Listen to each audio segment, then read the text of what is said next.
Hello everyone, welcome back to the Problem Channel, Bridging a Dreams with a Discipline. आज हम बहुत ही important और फाउंडेशन लेवल टॉपिक समझने वाले हैं और वो है concept of the constitution, chapter 3 of Indian polity by M Laxmikanth. तो चलिए देखिए इस बात की जल्द से जल्द पूरा इन डिटेल में समझ के आता है। सोचो मैं आपसे एक सिंपल सा सवाल पूछता हूँ, अगर किसी देश में कोई रूल्स ही ना हो, कोई सिस्टम ना हो, कोई अथॉरिटी क्लियर ना हो, तो क्या होगा? ऑब्वियसली ना पूरा सिस्टम कोलैप्स हो जाएगा, हर जगह कंफ्यूजन और कैस हो जाएगा। इसी प्रॉब्लम को सॉल्व करने के लिए एक ऐसी चीज़ की ज़रूरत पड़ती है जो पूरा देश को ऑर्गेनाइज करे, रूल सेट करे और हर इंस्टीट्यूशन को गाइड करे। इसी पावरफुल फ्रेमवर्क को हम कॉन्स्टिट्यूशन कहते हैं। ये सिर्फ एक बुक नहीं है बल्कि एक देश की बैकबोन है जो उसकी पूरी आइडेंटिटी और फंक्शनिंग को डिफाइन करती है। अब थोड़ा सा इसका ओरिजिन समझते हैं जो एग्जाम्स के लिए भी बहुत इम्पोर्टेंट है। कॉन्स्टिट्यूशन जो है ना वो वर्ड लैटिन वर्ड कॉन्स्टिट्यूट से आया है जिसका मतलब होता है कि टू एस्टैब्लिश या टू सेटअप करना। इसका मतलब यह है कि कॉन्स्टिट्यूशन एक ऐसा फ्रेमवर्क है जो पूरा स्टेट को एस्टैब्लिश करता है, यानी गवर्नमेंट का स्ट्रक्चर क्या होगा, कौन किस पोजीशन पर होगा और कैसे सिस्टम चलाएगा, सब। ये एक तरह से ब्लूप्रिंट है, बिल्कुल वैसे ही जैसे किसी बिल्डिंग बनाने से पहले उसका डिज़ाइन रेडी किया जाता है ना, वैसा। अगर ब्लूप्रिंट गलत हो तो बिल्डिंग भी स्ट्रांग नहीं बनेगी ना। वैसे ही अगर कॉन्स्टिट्यूशन वीक हो तो देश का सिस्टम भी अनस्टेबल हो सकता है। अब प्रेजेंट सेंस में कॉन्स्टिट्यूशन का मतलब समझेंगे तो कॉन्स्टिट्यूशन एक ऐसा सेट ऑफ प्रिंसिपल्स होता है जो गवर्नमेंट की ऑर्गेनाइजेशंस और वर्किंग को डिफाइन करता है। और सबसे इम्पॉर्टेंट बात यह है कि ये गवर्नमेंट और सिटीजन्स के बीच का रिलेशनशिप को रेगुलेट करता है। मतलब कॉन्स्टिट्यूशन ये बताता है कि गवर्नमेंट के पास कितनी पावर होगी और सिटीजन के पास कौन से राइट्स होंगे। ये एक बैलेंस क्रिएट करता है ताकि ना गवर्नमेंट ज़्यादा पावरफुल हो जाए और ना ही सिस्टम वीक पड़े। इसी वजह से कॉन्स्टिट्यूशन को डेमोक्रेसी का हार्ट भी कहा जाता है। इसीलिए ना कॉन्स्टिट्यूशन को अलग अलग नामों से भी डिस्क्राइब किया जाता है जो एग्जाम में लिखे बहुत इम्पोर्टेंट होता है। कि जैसे इसे fundamental law of the land कहा जाता है क्योंकि ये सबसे बेसिक और इम्पॉर्टेंट लॉ होता है। इसे supreme law of the state भी कहते हैं क्योंकि इससे ऊपर कोई भी लॉ नहीं होता। अगर कोई लॉ कॉन्स्टिट्यूशन के अगेंस्ट है तो वो इनवैलिड हो जाता है। इसके अलावा इसे basic law of the country, instrument of the government, rules of the state, basic structure of the polity और ground norm of the country भी कहा जाता है। ग्राउंड नॉर्म का कॉन्सेप्ट ना बहुत इंपॉर्टेंट है जिसका मतलब होता है कि वो अल्टीमेट रूल जिसके ऊपर पूरा लीगल सिस्टम डिपेंडेंट करता है। सिंपल वर्ड्स में कॉन्स्टिट्यूशन ही वो हाईएस्ट अथॉरिटी है जहाँ से सब लॉज अपनी वैलिडिटी लेते हैं। अब चलो थोड़ा सा एक्सपर्ट्स की डेफिनेशन को भी समझते हैं, लेकिन एक इंटरेस्टिंग और इजी तरीके से। सबसे पहले बात करते हैं कि गिलक्रिस्ट की। इनके अकॉर्डिंग कॉन्स्टिट्यूशन वो बॉडी ऑफ रूल्स है जो गवर्नमेंट की कॉन्स्टिट्यूशन ऑर्गेनाइजेशन को डिफाइन करती है, पावर्स को अलग अलग ऑर्गन्स में डिस्ट्रीब्यूट करती है और ये बताती है कि इन पावर्स का यूज़ कैसे होगा। सिंपल लैंग्वेज में समझाओ तो गिलक्रिस्ट ये कहना चाहते हैं कि कॉन्स्टिट्यूशन एक इंस्ट्रक्शन मैनुअल जैसा है जो बताता है कि गवर्नमेंट का स्ट्रक्चर क्या होगा और कौन क्या काम करेगा। अगला डेफिनेशन गेटल का। इन्होंने कॉन्स्टिट्यूशन को थोड़ा और डिटेल में एक्सप्लेन किया है। इनके अकॉर्डिंग ना कॉन्स्टिट्यूशन वो फंडामेंटल प्रिंसिपल्स है जो स्टेट का फॉर्म डिफाइन करता है। ये बताता है कि स्टेट कैसे ऑर्गेनाइज्ड होगा, पावर्स का डिस्ट्रीब्यूशन कैसा होगा, गवर्नमेंट फंक्शंस कैसे परफॉर्म करेगी और गवर्नमेंट और लोगों के बीच का रिलेशनशिप क्या होगा। यानी गेटल का फोकस सिर्फ स्ट्रक्चर पर नहीं थी बल्कि पूरे फंक्शनिंग और रिलेशनशिप पर भी थी है। ठीक है। और फिर से आता है कैसिवेयर। जो एक बहुत फेमस कॉन्स्टिट्यूशनल एक्सपर्ट है। हम तो कहीं पे भी एग्ज़ाम पे देखेंगे ना तो बहुत सारे लोग केसी वेयर का ही डेफिनेशन लिखते हैं, क्योंकि ये बहुत छोटा है, क्रिस्प है और इम्पॉर्टेंट भी है। तो इसका मतलब है कॉन्स्टिट्यूशन को पूरे सिस्टम ऑफ द गवर्नमेंट को डिस्क्राइब करता है और रूल्स का कलेक्शन होता है जो गवर्नमेंट को एस्टैब्लिश और रेगुलेट करता है। अगर आपको एक शॉर्ट और क्रिस्प डेफिनेशन चाहिए ना एग्जाम में लिखने के लिए, तो वेयर का डेफिनेशन तो बहुत ही बेस्ट है, तो आप प्रेफर कर सकते हो। और लास्ट में आता है वेट एंड पिलिप्स्की। इन्होंने कॉन्स्टिट्यूशन को ऐसा डॉक्यूमेंट बताया है जिसके पास ना स्पेशल लीगल सैंटिटी होती है। ये गवर्नमेंट के ऑर्गन्स का फ्रेमवर्क सेट करता है, उनके फंक्शंस डिफाइन करता है कि और पावर उनके ऑपरेशन के प्रिंसिपल्स को डिक्लेयर करता है। यानी ये डेफिनेशन हमें एक ये समझाता है कि कॉन्स्टिट्यूशन सिर्फ रूल्स का कलेक्शन नहीं है, बल्कि एक लीगली सुप्रीम डॉक्यूमेंट है जिसको सबको फॉलो करना पड़ता है। अब तक तो हमने समझा कि कॉन्स्टिट्यूशन होता क्या है, लेकिन अब सबसे इम्पोर्टेंट सवाल ये आता है कि कॉन्स्टिट्यूशन का काम क्या होता है, मतलब फंक्शंस ऑफ द कॉन्स्टिट्यूशन। सिर्फ डेफिनेशन याद कर लेना काफ़ी नहीं होता। एग्जामिनर आपसे ये भी पूछता है कि कॉन्स्टिट्यूशन एक्चुअली करता क्या है रियल लाइफ में, और इसको बहुत ही ब्यूटीफुली एक्सप्लेन किया है एक famous constitutional scholar Elliott Bulmer ने। इन्होंने कॉन्स्टिट्यूशन के फंक्शंस को इतने सिंपल और प्रैक्टिकल वे में बताया है कि अगर आप इसको समझ जाएंगे ना तो पूरा टॉपिक क्रिस्टल क्लियर हो जाएगा। तो सबसे पहला फंक्शन समझते हैं। कॉन्स्टिट्यूशन पॉलिटिकल कम्युनिटी की बाउंड्रीज डिफाइन करते हैं। अब इसका मतलब क्या है? सिंपल लैंग्वेज में कॉन्स्टिट्यूशन ये बताता है कि एक देश की लिमिट्स क्या है, उसका टेरिटरी क्या है और कौन उसका पार्ट है। जैसे इंडिया का कॉन्स्टिट्यूशन डिफाइन करता है कि इंडिया एक सॉवरेन कंट्री है और उसकी जियोग्राफिकल बाउंड्रीज क्या है। अगर ये क्लैरिटी ना हो तो कॉन्फ्लिक्ट्स और डिस्प्यूट्स काफ़ी बढ़ सकते हैं ना। इसीलिए कॉन्स्टिट्यूशन सबसे पहले ये डिसाइड करता है कि हम कौन है और हमारा बाउंड्रीज क्या है, क्योंकि बाउंड्रीज सेट करना बहुत इंपॉर्टेंट होती है। अगर बाउंड्रीज ही नहीं है तो हम कैसे डिफाइन करें कि वो कहाँ है, हम कहाँ हैं और हमारा बाउंड्री क्या है, हमारा अथॉरिटी क्या है, वो सब ऐसा पता चलेगा, है ना। दूसरा फंक्शन, कॉन्स्टिट्यूशन पॉलिटिकल कम्युनिटी के नेचर और अथॉरिटी डिफाइन करता है। यानी ये बताता है कि स्टेट का कैरेक्टर क्या होगा, क्या वो डेमोक्रेटिक होगा, सोशलिस्टिक होगा, सेक्युलर होगा या अथॉरिटेरियन होगा। साथ ही ये भी डिफाइन करता है कि अल्टीमेट पावर किसके पास होगी, लोगों के पास या किसी एक रूल के पास। जैसे इंडिया में कॉन्स्टिट्यूशन क्लियरली बोलता है कि वी द पीपल इन, ऐसे ही स्टार्ट होता है ना कि हमारा preamble, we the people of India solemnly resolve. तो मतलब फाइनल अथॉरिटी लोगों के पास है।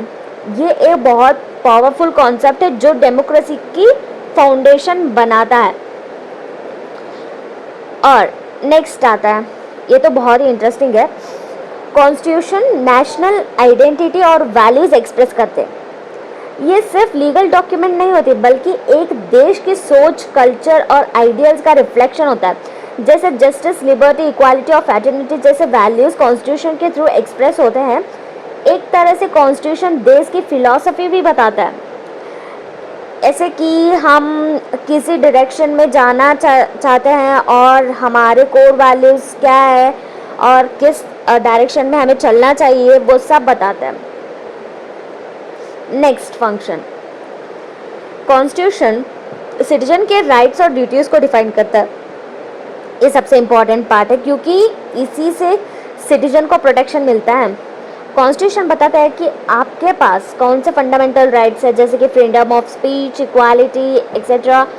और साथ ही ये भी बताता है कि आपकी ड्यूटीज़ क्या है, जैसे लॉ को फॉलो करना, देश का रेस्पेक्ट करना।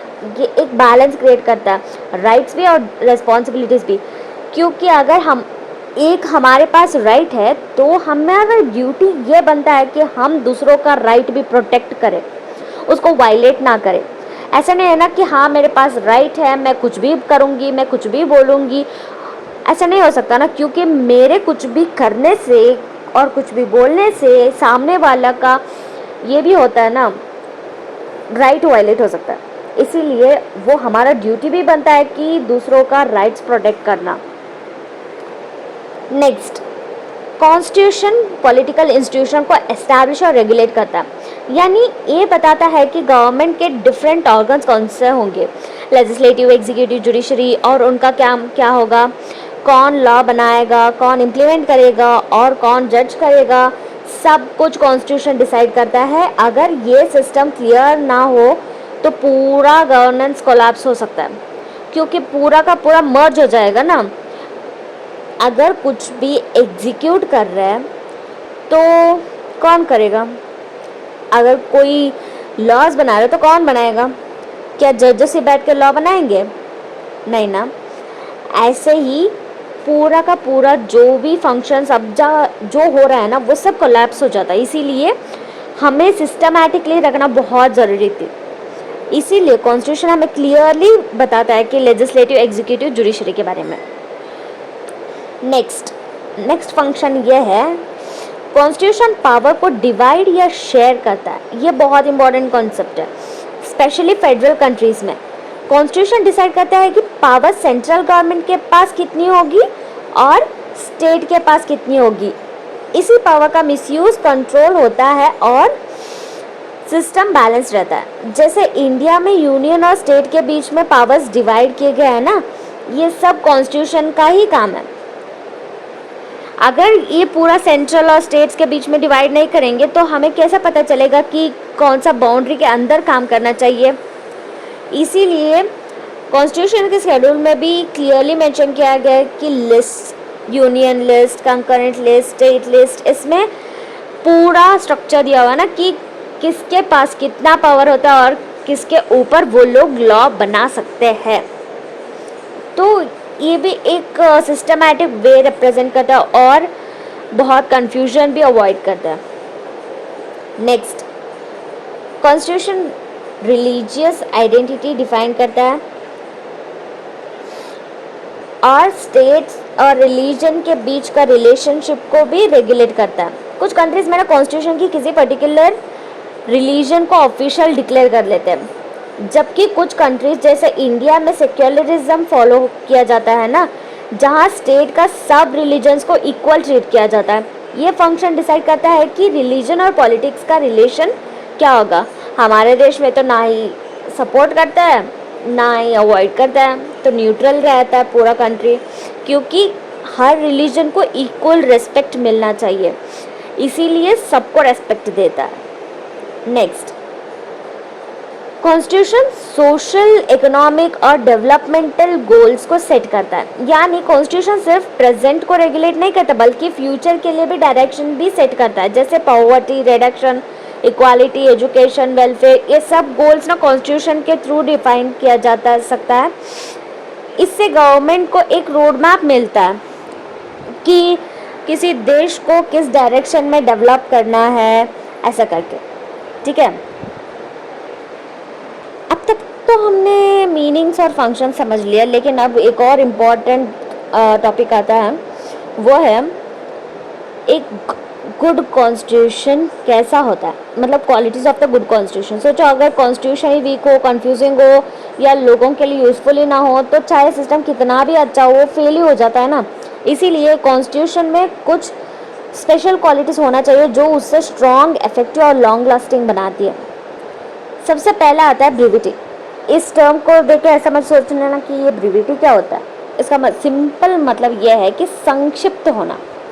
मतलब कॉन्स्टिट्यूशन ज़्यादा लंबा और अननेसेसरी डिटेल्स में भरा हुआ नहीं होना चाहिए। अगर कॉन्स्टिट्यूशन में हर छोटी छोटी चीज़ भी लिखते जाएगी ना तो इंटरप्रिटेशन बहुत ही मुश्किल हो जाएगा और कन्फ्यूजन भी बढ़ेगा।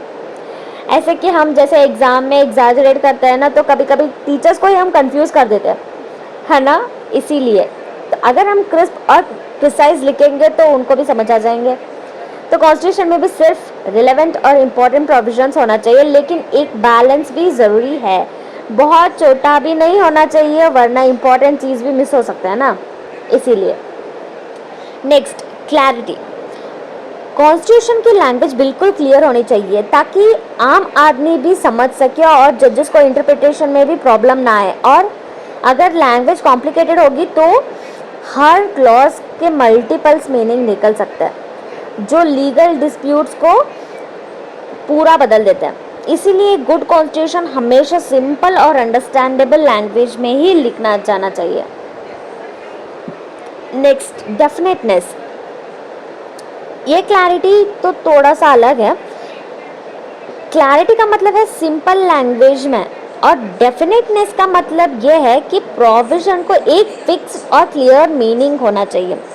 अगर प्रोविजंस एम्बिगियस होंगे तो जजेस अपनी डिस्क्रिप्शन ज़्यादा यूज़ करेंगे ना, और अलग अलग इंटरप्रिटेशन भी निकल सकते हैं। इसी लीगल अनसर्टेनिटी को बंद होना चाहिए। इसीलिए कॉन्स्टिट्यूशन में एम्बिग्विटी कम से कम पूरा डेफिनेट होना चाहिए। नेक्स्ट, कॉम्प्रिहेंसिवनेस। कॉन्स्टिट्यूशन को इतना कंप्लीट होना चाहिए कि उसमें गवर्नमेंट के पावर्स, फंक्शंस और सिटीजन्स के राइट्स और ड्यूटीज़ क्लियरली कवर हो जाना चाहिए। अगर कॉन्स्टिट्यूशन इनकम्प्लीट होगा तो हर छोटी बात के लिए डिस्प्यूट्स और लिटिगेशंस पूरा बढ़ाएंगे ना। इसलिए एक गुड कॉन्स्टिट्यूशन वो होता है कि जो मैक्सिमम सिचुएशन को कवर करते और अननेसेसरी कॉन्फ्लिक्ट को रिड्यूस करे। Next, suitability.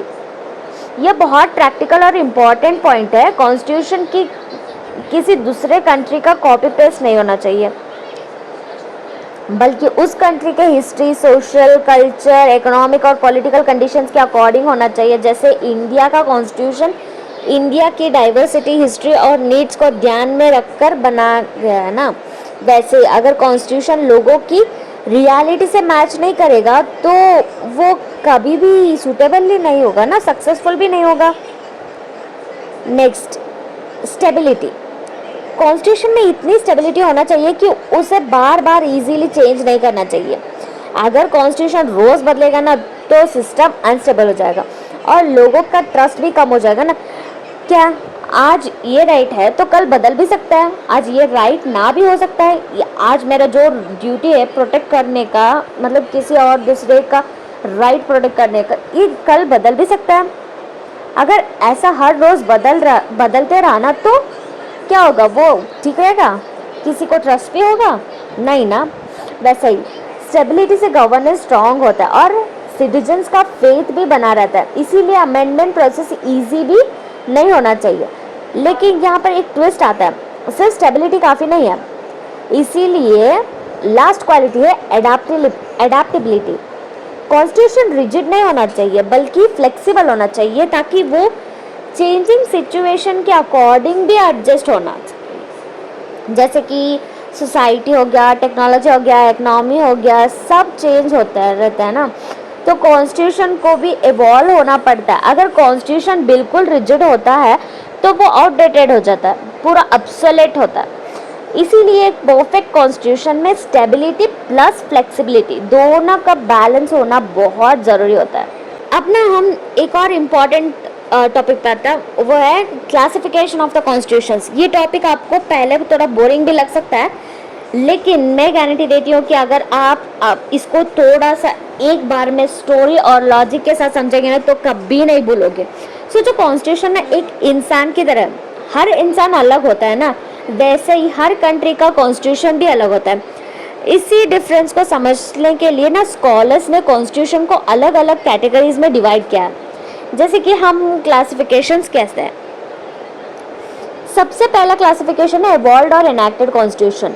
ये क्लासिफिकेशन बताता है कि कॉन्स्टिट्यूशन बना कैसे। इवॉल्व कॉन्स्टिट्यूशन वो होता है, एक दिन में नहीं बनता ये, बल्कि धीरे धीरे टाइम के साथ डेवलप होता है। जैसे कि एक प्लांट होता है ना जो धीरे धीरे से ग्रो होता है, इसमें रूल्स के जगह लिखे हुए नहीं होते, ठीक है, बल्कि कस्टम्स, ट्रेडिशंस, जुडिशियल डिसीजंस और प्रैक्टिसेस के थ्रू ही डेवलप होता है पूरा का पूरा। इसको हम क्यूमुलेटिव कॉन्स्टिट्यूशन भी कहते हैं। इसका बेस्ट एग्जांपल है कि यूनाइटेड किंगडम का कॉन्स्टिट्यूशन, जहां कोई सिंगल रिटन डॉक्यूमेंट नहीं है, फिर भी पूरा सिस्टम फुल स्मूथली चल रहा है। दूसरी तरफ से होता है कि एनैक्टेड कॉन्स्टिट्यूशन, जो डेलिबरेटली बनाया जाता है, मतलब एक कॉन्स्टिट्यूएंट असेंबली या पार्लियामेंट बैठकर फॉर्मली कॉन्स्टिट्यूशन को ड्राफ्ट करते हैं। ये एक प्लान्ड डॉक्यूमेंट होता है जो एक बुक या डॉक्यूमेंट्स के फॉर्म में मिलता है, ठीक है।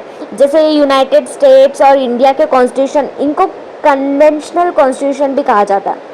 यहाँ आपको याद रखना है कि evolved is equal to natural growth, enacted is equal to deliberate creation. मतलब evolve मतलब क्या, टाइम के साथ वो धीरे धीरे से डेवलप होता है। enacted मतलब हम बैठ के बनाते हैं, मतलब डेलिबरेटली क्रिएट करते हैं ना, उसको enacted कॉन्स्टिट्यूशन कहते हैं। अब आता है दूसरा क्लासिफिकेशन पर, रिटन और अनरिटन कॉन्स्टिट्यूशन। ये क्लासिफिकेशन बताता है कि कॉन्स्टिट्यूशन लिखा हुआ है या नहीं है। रिटन कॉन्स्टिट्यूशन वो होता है जिसमें सारे रूल्स एक डॉक्यूमेंट या बुक में प्रॉपरली लिखे होते हैं। इसको डॉक्यूमेंट्री या कोडिफाइड कॉन्स्टिट्यूशन भी कहते हैं। जैसे यूएसए, इंडिया, फ्रांस, इन सब का कॉन्स्टिट्यूशन एक रिटन फॉर्म में ही अवेलेबल है, ठीक है। वही अनरिटन कॉन्स्टिट्यूशन का मतलब यह है कि यहाँ पे कुछ भी लिखा हुआ नहीं रहता। मतलब हमें ना बहुत सारे डॉक्यूमेंट्स ऐसे भी मिलते हैं कि जो रिटन है पर वो सब कोडिफाइड नहीं होते। इसका मतलब यह है कि मेजॉरिटी रूल्स एक सिंगल डॉक्यूमेंट में नहीं है। ये कन्वेंशंस, प्रैक्टिसेस, स्टैट्यूट्स और जुडिशियल डिसीजंस के फॉर्म में स्कैटर्ड होते हैं। इनको नॉन डॉक्यूमेंट्री या अनकोडिफाइड कॉन्स्टिट्यूशन भी कहते हैं। इसका बेस्ट एग्जाम्पल फिर से है यूनाइटेड किंगडम, और साथ ही न्यूजीलैंड और इजराइल भी है। अब पहला वाला पॉइंट को अगर हमने कनेक्ट करेंगे तो इवॉल्व जो होता है ना वो अनरिटन होता है, एनैक्टेड जो होता है वो रिटन होता है, क्योंकि हम बैठ के डेलिबरेटली क्रिएट करते हैं ना उसको, इसीलिए वो रिटन होता है। और ऐसा नहीं है कि जो भी एनैक्ट हुआ वो full and full unwritten documents होता है, वो भी अनरिटन डॉक्यूमेंट्स ऐसा नहीं, रिटन भी होंगे तो भी वो कोडिफाइड नहीं रहते। रिटन डॉक्यूमेंट्स होता है पर वो कोडिफाइड नहीं होते, ठीक है। अब नेक्स्ट आता है रिजिड और फ्लेक्सिबल कॉन्स्टिट्यूशन। ये दिया था लॉर्ड जेम्स ब्राइस ने। ये बताता है कि कॉन्स्टिट्यूशन को चेंज करना कितना इजी या डिफिकल्ट होना चाहिए। रिजिड कॉन्स्टिट्यूशन वो होता है जिसे अमेंड करना इजी नहीं होता, उसके लिए स्पेशल प्रोसीजर को फॉलो करना पड़ता है, यानी ऑर्डिनरी लॉ की तरह इजीली चेंज नहीं कर सकते। इसका मतलब कॉन्स्टिट्यूशन और ऑर्डिनरी लॉ में क्लियर डिफरेंस होता है। जैसे यूएसए का कॉन्स्टिट्यूशन बहुत रिजिड माना जाता है ना, फ्लेक्सिबल कॉन्स्टिट्यूशन को वो उतना ही फ्लेक्सिबल माना जाता है, मतलब वो चेंज होता है।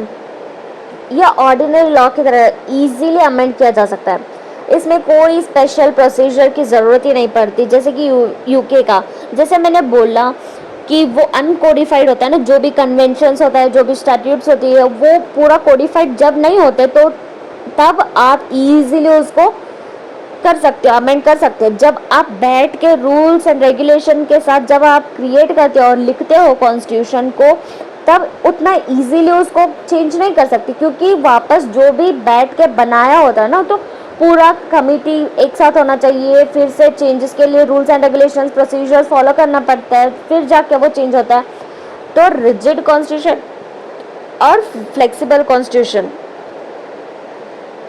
इंडिया के कॉन्स्टिट्यूशन ना ही फुल्ली रिजिड है ना ही फुल्ली फ्लेक्सिबल। ये बहुत इंपॉर्टेंट पॉइंट है, और ये ना बहुत ही गुड क्वालिटी है इंडिया का, क्योंकि ऐसा नहीं है कि हम सिचुएशन के साथ एडाप्ट भी नहीं हो सकते, ऐसा नहीं है कि हर दिन हमारा बदल भी सकता है, ऐसा भी नहीं है। रिजिड भी है, फ्लेक्सिबल भी है, ये दोनों का परफेक्ट मिक्सचर है, इसीलिए इसे बैलेंस्ड कॉन्स्टिट्यूशन कहते हैं। अब नेक्स्ट फेडरल और यूनिटरी कॉन्स्टिट्यूशन, ये बताता है कि पावर का डिस्ट्रीब्यूशन कैसा होता है। फेडरल कॉन्स्टिट्यूशन में पावर डिवाइड होती है सेंट्रल गवर्नमेंट और स्टेट्स के बीच, दोनों अपने अपने एरियाज में इंडिपेंडेंट होते हैं। जैसे यूएसए, ऑस्ट्रेलिया, स्विट्जरलैंड, ये सिस्टम पावर को डिसेंट्रलाइज करता है। यूनिटरी कॉन्स्टिट्यूशन में सारी पावर सेंट्रल गवर्नमेंट के पास होती है। स्टेट्स या रीजनल बॉडी सिर्फ सबऑर्डिनेट एजेंट्स की तरह काम करती है, जैसे कि यूके, फ्रांस, जापान, ठीक है। और फिर से एक और इंटरेस्टिंग ट्विस्ट है, इंडिया का कॉन्स्टिट्यूशन यहाँ भी मिक्स नेचर है, मतलब क्वासी फेडरल नेचर, इसीलिए फेमस एक्सपर्ट केसी वियर ने इंडिया को क्वासी फेडरल कहा। मतलब प्योर फेडरल भी नहीं है ना ही प्योर यूनिटरी भी, इसको मिक्स किया गया है, ठीक है। अब आता है लास्ट क्लासिफिकेशन, प्रोसीजरल और प्रेस्पेक्टिव कॉन्स्टिट्यूशन, जो बताता है कि एलियट बर्मन ने प्रोसीजरल कॉन्स्टिट्यूशन का फोकस होता है कैसे सिस्टम चलाएगा, ये मेनली इंस्टीट्यूशन का स्ट्रक्चर बताता है, लीगल लिमिट्स डिफाइन करता है और इंश्योर करता है कि डेमोक्रेसी और राइट्स प्रोटेक्टेड रहें। मतलब ये एक rule book of the functioning है। प्रिस्क्रिप्टिव कॉन्स्टिट्यूशन, इसे एक स्टेप आगे बढ़ा जाता है।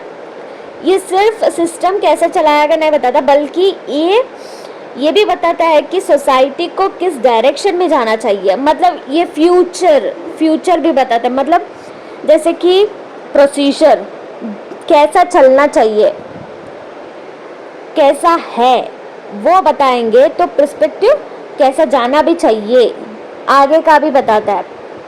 ठीक है, ये सोशल, इकोनॉमिक और डेवलपमेंटल गोल्स सेट करता है, यानी एक विजन डॉक्यूमेंट भी होता है जो फ्यूचर को गाइड करता है। ठीक है, चलो अब हम चलते हैं कॉन्स्टिट्यूशनलिज्म एंड कॉन्स्टिट्यूशनल गवर्नमेंट। ये टॉपिक ना थोड़ा सा फिलोसॉफिकल लग सकता है, लेकिन अगर आपने इसको एक बार में समझ लिया तो आपका आंसर एग्जामिनर को इम्प्रेस कर देगा। सबसे पहला ना मैं एक पावरफुल थॉट के स्टार्ट करती हूँ। क्या सिर्फ कॉन्स्टिट्यूशन होने से ही एक देश डेमोक्रेटिक हो जाता है क्या? आंसर क्या है कमेंट में जल्दी से लिखो। ये ठीक है कि नहीं? नहीं ना। और यहीं से स्टार्ट होता है डिफरेंस बिटवीन द कॉन्स्टिट्यूशन और कॉन्स्टिट्यूशनलिज्म।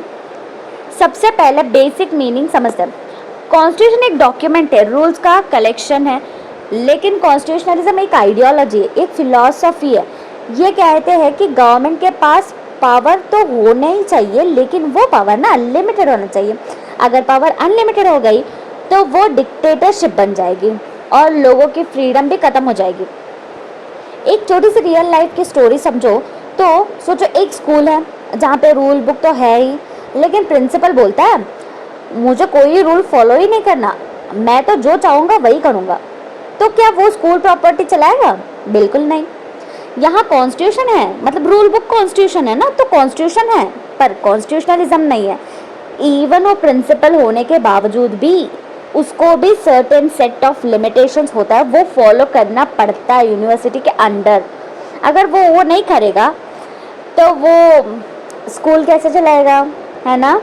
यही डिफरेंस है, आपको समझना है।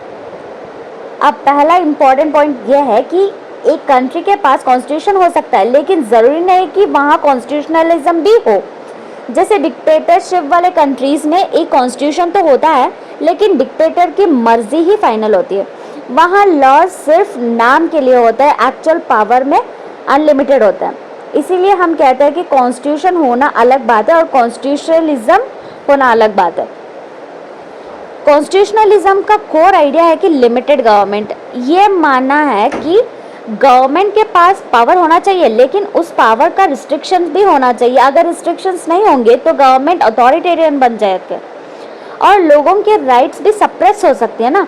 इसीलिए जब कॉन्स्टिट्यूशन गवर्नमेंट की पावर्स को लिमिट करता है ना, तब भी हम कहते हैं कि वहाँ कॉन्स्टिट्यूशनलिज्म एग्जिस्ट करता है।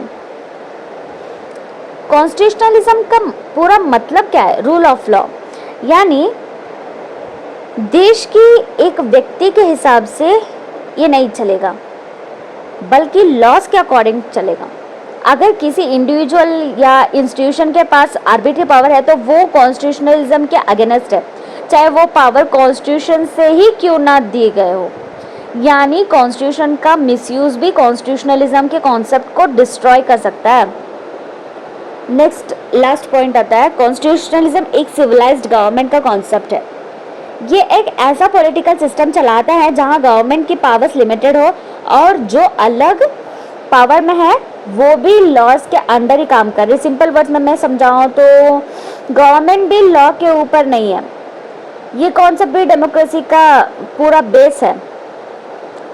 आप ये भी सुने होंगे कि आपका राइट्स, जब फंडामेंटल राइट्स वायलेट होता है, इवन आप गवर्नमेंट के अगेंस्ट भी जा सकते हो जस्टिस मांगने के लिए, क्योंकि कोई कॉन्स्टिट्यूशन से ऊपर ही नहीं होता। ठीक है, अब आता है डेफिनेशंस पर, जो एग्जाम्स में डायरेक्टली लिख सकते हो। सबसे पहले कार्ल जे फ्रेडरिच का डेफिनेशन, इनके अकॉर्डिंग कॉन्स्टिट्यूशनलिज्म एक ऐसा सिस्टम है जो गवर्नमेंट के एक्शंस पर इफेक्टिव रिस्ट्रेंट्स लगाता है, यानी गवर्नमेंट जो चाहे वो नहीं कर सकते, उसको रूल्स फॉलो करना पड़ता है। ये सिस्टम फेयर प्ले इंश्योर करता है और गवर्नमेंट को रिस्पॉन्सिबल बनाता है। नेक्स्ट दूसरा डेफिनेशन है जोसेफ एस रोसो का। इन्होंने सिंपल वर्ड्स में कहा कि कॉन्स्टिट्यूशनलिज्म का मतलब है लिमिटेड गवर्नमेंट। ये अनरिस्ट्रेंट पावर का अपोजिट है, यानी रूलर्स अपनी मर्जी से नहीं चला सकते, उन्होंने लिमिट्स में रहना पड़ता है। ठीक है। नेक्स्ट कैसिवियर तो आप कॉन्स्टिट्यूशन में आराम से लिख सकते हो, इसका डेफिनेशन भी बहुत छोटा होता है और बहुत इंपॉर्टेंट भी है। ठीक है। ये कहता है कि कॉन्स्टिट्यूशनल गवर्नमेंट सिर्फ कॉन्स्टिट्यूशन के अकॉर्डिंग चलाने वाली गवर्नमेंट नहीं होती, बल्कि वो गवर्नमेंट होती है जो रूल ऑफ लॉ को फॉलो करती है और जिसमें पावर लिमिटेड होती है, यानी सिर्फ रूल्स होना काफ़ी नहीं है, उनका एक्चुअल इम्प्लीमेंटेशन होना भी ज़रूरी है। लास्ट सिक्स्थ एबेमा, इसका व्यू है एक गवर्नमेंट तब भी कॉन्स्टिट्यूशनल मानी जाएगी जब रूल्स एक जैसे सेट ऑफ रूल्स के अंडर हो जो उनकी पावर्स को लिमिट करे, यानी रूल्स पूरा जो रूलर्स होता है ना, रूलर्स भी लॉ के सब्जेक्ट होता है, लॉ के ऊपर नहीं, इसीलिए उसको भी रूल्स फॉलो करना पड़ता है। चलो अब हम आते हैं एलिमेंट्स ऑफ द कॉन्स्टिट्यूशनलिज्म। ये एलिमेंट्स दिए गए हैं एक बहुत ही फेमस कॉन्स्टिट्यूशनल स्कॉलर्स लुइस हेंकिन के द्वारा। इन्होंने बताया कि अगर किसी देश में ये फीचर प्रेजेंट है तभी हम ये कह सकते हैं कि वहाँ ट्रू कॉन्स्टिट्यूशनलिज्म एग्जिस्ट करता है। और सबसे पहला एलिमेंट क्या है? ये है कि पॉपुलर सवर्निटी। इसका मतलब है कि अल्टीमेट पावर लोगों के पास होती है, यानी गवर्नमेंट अपनी पावर खुद से नहीं लाती बल्कि लोगों से डिराइव करती है। ये कॉन्सेप्ट डेमोक्रेसी का फाउंडेशन है। जैसे इंडिया में भी we the people of India से शुरू होता है ना, तो ये जो पॉइंट होता है ना वी द पीपल, यही से कॉन्स्टिट्यूशन स्टार्ट होता है। ये एक सिंबॉलिक लाइन नहीं है बल्कि एक पावरफुल प्रिंसिपल है जो बताता है कि फाइनल अथॉरिटी सिटीजन्स के पास होता है, क्योंकि हम ही तो रिप्रेजेंटेटिव चुनते हैं ना हमारे लिए जो चाहिए, हमें जो रिप्रेजेंट करे उसको कौन चुनता है? हम ना। तो वी आर द स्ट्रॉन्गेस्ट, ना किसी किंग या डिक्टेटर के पास होना चाहिए। नेक्स्ट पॉइंट है रूल ऑफ लॉ। ये एक ऐसा कॉन्सेप्ट है जो कहता है कि देश में सब लोग, चाहे वो आम आदमी हो या प्राइम मिनिस्टर, सबका लॉ इक्वल सब्जेक्ट में है। कोई भी लॉ के ऊपर नहीं है। अगर रूल ऑफ लॉ नहीं होगा तो सिस्टम आर्बिट्री बन जाएगा जहां पावरफुल लोग अपनी मर्जी से चलाते रहेंगे। और कॉन्स्टिट्यूशनलिज्म का ये कोर पिलर है ना कि जो फेयरनेस और इक्वालिटी इंश्योर करता है वही डिस्ट्रॉय हो जाता ना, क्योंकि अगर जो हम रिच पीपल्स है तो हम जो चाहे वो कर सकते हैं, तो हम कुछ भी करते जाएंगे तो पुअर पीपल का क्या होगा? सबके लिए इक्वल रूल होना चाहिए ना, इक्वालिटी होना चाहिए ना, तभी तो वो इंश्योर करता है ना इक्वालिटी को। Next democratic government. Democratic government यानी रेस्पॉन्सिबल और अकाउंटेबल गवर्नमेंट। इसका मतलब है कि गवर्नमेंट लोगों के प्रति आंसरेबल होती है। इलेक्शंस के थ्रू लोग अपने रिप्रेजेंटेटिव को चूज करते हैं और अगर वो अच्छा काम नहीं करते तो उन्हें हटा भी सकते हैं। ये अकाउंटेबिलिटी है, गवर्नमेंट को डिसिप्लिन रखती है और मिसयूज ऑफ पावर को भी कंट्रोल करती है, क्योंकि जो भी काम वो लोग कर रहे होते हैं उसको वो सब अकाउंटेबल होते हैं। मतलब जो भी we the people we can ask for the justice, वो जो भी कर रहे हैं उसका पूरा आंसर मांग सकते हैं और वो भी अकाउंटेबल होते हैं जवाब देने के लिए। ठीक है, तभी तो वो लोग भी डिसिप्लिन रहते हैं ना। Next separation of powers. ये कॉन्सेप्ट कहता है कि पावर एक ही इंस्टीट्यूशन के पास कॉन्सेंट्रेटेड नहीं होना चाहिए, इसीलिए लेजिस्लेटिव, एग्जीक्यूटिव और जुडिशरी को अलग अलग पावर्स दी जाती है। साथ ही हर ऑर्गन दूसरे को चेक भी करता है ताकि कोई भी ऑर्गन पावरफुल होकर मिसयूज ना करे। ये सिस्टम एक तरह का सेफ्टी मैकेनिज्म है जो डेमोक्रेसी को प्रोटेक्ट करता है। Next independent judiciary. जुडिशरी को इंडिपेंडेंट होना बहुत ज़रूरी है क्योंकि वही सिटीजन के राइट्स का प्रोटेक्टर होता है। अगर जुडिशरी इंडिपेंडेंट नहीं होगी तो वो गवर्नमेंट के प्रेशर में आ सकती है और फेयर डिसीजंस भी नहीं ले पाएगी। इसलिए कॉन्स्टिट्यूशनलिज्म में ये पूरा इम्पॉर्टेंट है कि वो इम्पार्शियल और फियरलेस जुडिशरी बहुत ही एसेंशियल है। Next, civilian control of a military. इसका मतलब है कि आर्मी या मिलिट्री गवर्नमेंट के कंट्रोल में होना चाहिए, ना कि मिलिट्री खुद पावर ले ले। अगर मिलिट्री पावर हो गई और कंट्रोल ले लिया तो डेमोक्रेसी खत्म हो सकती है और डिक्टेटरशिप आ सकते हैं। इसीलिए कॉन्स्टिट्यूशनल सिस्टम में हमेशा इलेक्टेड गवर्नमेंट का कंट्रोल मिलिट्री पर ही होता है। Next, police govern by law and judicial control. मतलब पुलिस अपनी मर्जी से काम नहीं कर सकते बल्कि उन्हें भी लॉज फॉलो करना पड़ता है और जुडिशरी उन पर कंट्रोल भी रखते हैं। अगर पुलिस अनकंट्रोल हो जाता है तो वो लोगों के राइट्स वायलेट कर सकते हैं। इसीलिए उनका रेगुलेशन बहुत इम्पॉर्टेंट है। लास्ट पॉइंट आता है रेस्पेक्ट फॉर इंडिविजुअल राइट्स। ये तो हमने पहले से बताया था कि हमें दूसरे का राइट्स भी रेस्पेक्ट करना at the same point of the time ये हमारा ड्यूटी है कि उनका राइट्स प्रोटेक्टेड रहे। ये कॉन्स्टिट्यूशनलिज्म का हार्ट है। कॉन्स्टिट्यूशन का मेन एम ये होता है कि हर इंडिविजुअल का राइट प्रोटेक्ट किया जाए, जैसे फ्रीडम, इक्वालिटी, डिग्निटी एक्सेट्रा। अगर राइट्स प्रोटेक्टेड नहीं है तो कॉन्स्टिट्यूशनलिज्म का कोई मतलब नहीं रहता ना। इसीलिए तो मैं मिलती हूँ नए टॉपिक के साथ अगले वीडियो में। तब तक जुड़े रहेगा प्रॉब्लम के साथ। तब तक share, like, subscribe. Thank you.